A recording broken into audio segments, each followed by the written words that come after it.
So hi, welcome. My name is Nicholas Harper. Thanks for being here.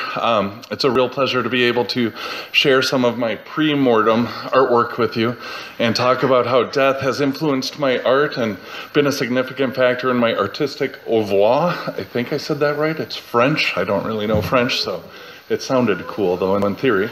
Also, it's really fun to be able to talk about art and death with strangers and friends alike in a PowerPoint type presentation. So I'm excited to be here. This first slide is just indicative of what I'm kind of mostly well known for, which is portraiture in the magical real and pop surrealism genres.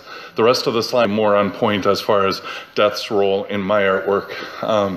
And death has really been probably the biggest influence in my life. My calling to be an artist really started about 40 years ago, the night my father passed away. It was just after my 5th birthday, and the gravity of the situation really hit home the next day when my best friend Nathaniel knocked on the door and asked if I could come out and play, and I said I couldn't, my dad was dead. So 3 things really emerged out of my father's passing at that moment. The first thing was I became an outsider, feeling like I didn't really fit in anywhere. As a result of that, the second thing that happened was I immersed myself in my sketchbook, kind of carving out a cocoon for myself, a safe place away from the harsh realities of the outside world. The third thing that happened was I started a lifelong pursuit to try and find meaning and reason out of life and out of death, and to try and understand the nature of soul. A fourth thing that happened was I became a bedwetter, but that doesn't make for good slides, so I'm not going to talk about that, but we can talk about that later. So this portrait's the first exposure I had to death in artwork. It's a painting at the MIA. I crossed it when I was 10 and fell in love with it instantly.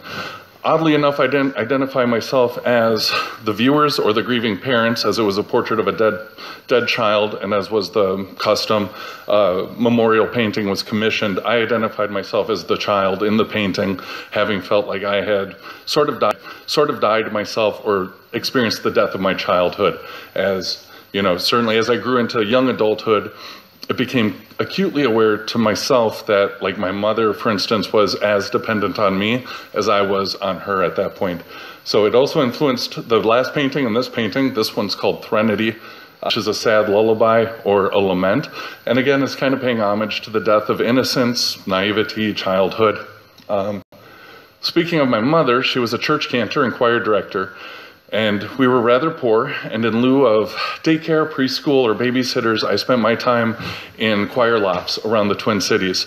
So every Sunday I was at multiple masses, Saturdays was weddings, and throughout the week was multiple funerals.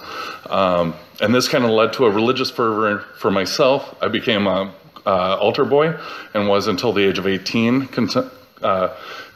Really thought hard about becoming a priest or maybe a Franciscan monk.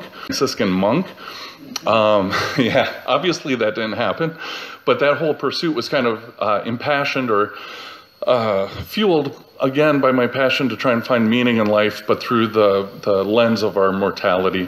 While I didn't do that, I did kind of put that energy into my artwork. In this series, I play with the idea of the eyes being the window to the soul. And if there are no eyes, what does that say about the nature of soul? Does it exist? What is its purpose? And if it doesn't exist, what does that then mean? I'm also reminded of Modigliani's famous quote, "I'll paint your eyes when I know your soul." As far as I know, he didn't paint many eyes, so I don't know if he was making a comment about soul or the women he was painting. Hopefully neither, I hope. But some people, when they look at my artwork, they'll think that it's rather dark or macabre, and that's definitely true stylistically, but for me it's important that I don't paint dark things for darkness sake. Even in my landscapes, which are dark, moody, laden with a lot of black paint, it's about the light that's emerging through from the darkness, and I use darkness as a tool to put emphasis on the light.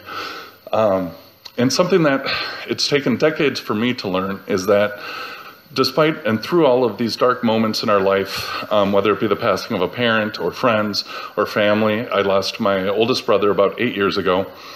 It's incumbent upon us to let that light reemerge in our life and within our soul. And it will do so if we allow it. Although it might be sometimes it's easy to hold on to the darkness and use, I don't know, say whiskey or cigarettes or other vices to kind of create an artificial solace.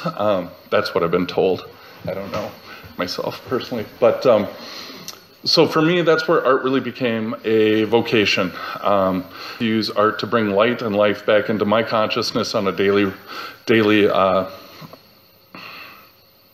kind of as part of my daily routine, and also offer it to others who might need that in their life during their journey. Kind of as a resolving thought from all of this is, in all of my searching for the meaning, my search for meaning from death, is that search has been futile. Why somebody dies in a car accident, or dies from cancer, or passes away in their sleep from pneumonia like my father did, those are just things that happen. There is no inherent meaning to it, and that's at least true for myself and my perspective. For me, what's important is the meaning we assign to it and place on it, and not just those events, but all the events in our life, and then how we use that intentionally to craft how we live our life today. And so for me, death is a reminder to be in awe of the fact that we exist in the first place, to be thankful that we exist, and to be a co-creator and a participant in my daily experience, and hopefully help others do the same with their experience. And that leads to paintings like Creatrix. Our intention really hits home for me with my favorite quote by Tom Robbins: "It's never too late to have a happy childhood." So thank you, everybody.